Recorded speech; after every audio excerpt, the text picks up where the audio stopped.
जानकी माता అవని పుత్రికా సీత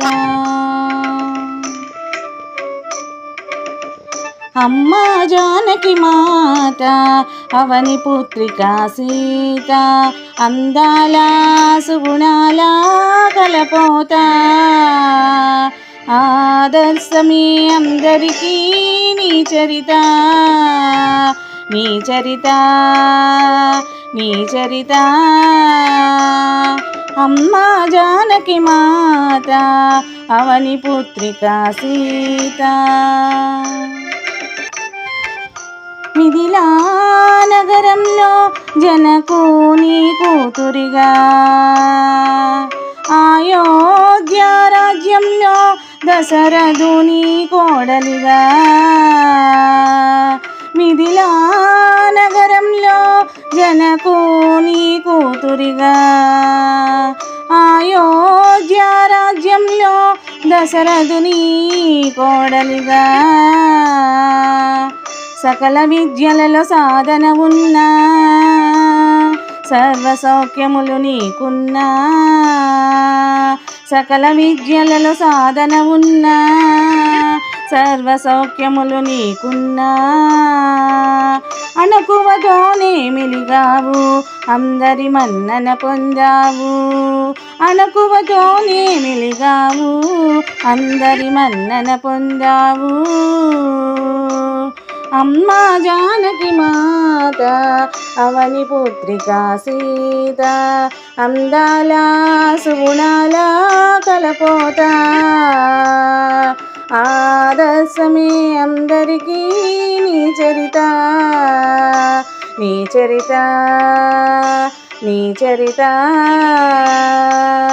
అమ్మా జానకి మాత అవని పుత్రికా సీత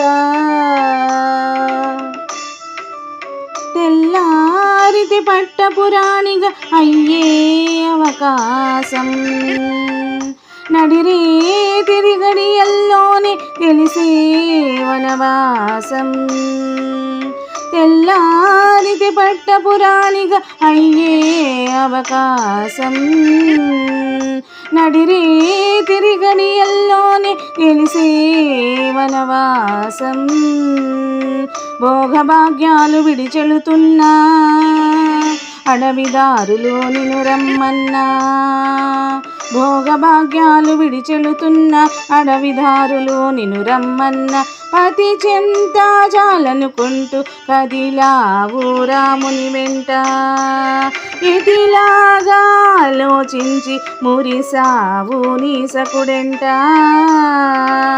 పతి చెంత చాలనుకుంటూ కదిలావు రాముని వెంట ఇదిలాగా ఆలోచించి మురిసావు నీ సకుడెంట అమ్మా జానకి మాత అవని పుత్రికా సీత అందాల సుగుణాల కలపోత ఆదర్శమే అందరికీ నీ చరిత నీ చరిత నీ చరిత అమ్మా జానకి మాత అవని పుత్రికా సీత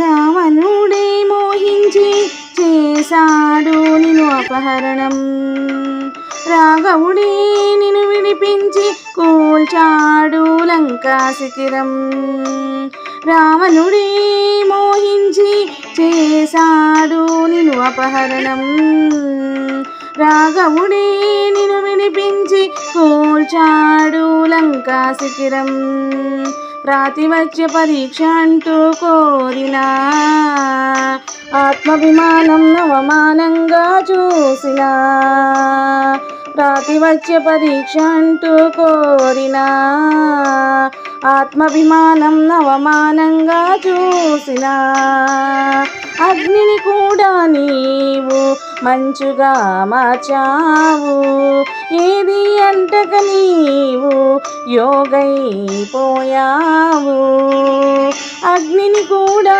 నీవు మంచుగా మార్చావు ఏది అంటక నీవు పోగైపోయావు. అమ్మా జానకి మాత అవని పుత్రిక సీత, అందాల సుగుణాల కలపోత, ఆదర్శమే అందరికీ నీ చరిత, నీ చరిత, నీ చరిత.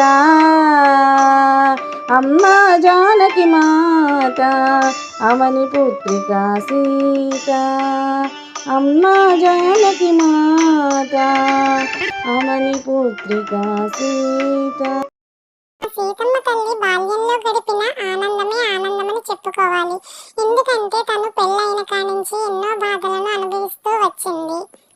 రాణివాసాన్ని వనవాసంలో గడిపింది.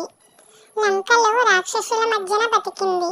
గర్భిణిగా ఉండి 2 బిడ్డలకు జన్మనిచ్చి కుంటూ మళ్ళీ అరణ్యంలోనే తన జీవితాన్ని కొనసాగించింది. కూడా ఆమె ఏమీ అనుభవించకుండానే తన జీవితాన్ని ముగించింది. నిందను భరించలేక తన తల్లి గర్భంలోకే తన తనువు చాలించింది. సీతమ్మకే తప్పలేదు బాధలు. ఇంకా మనమెంత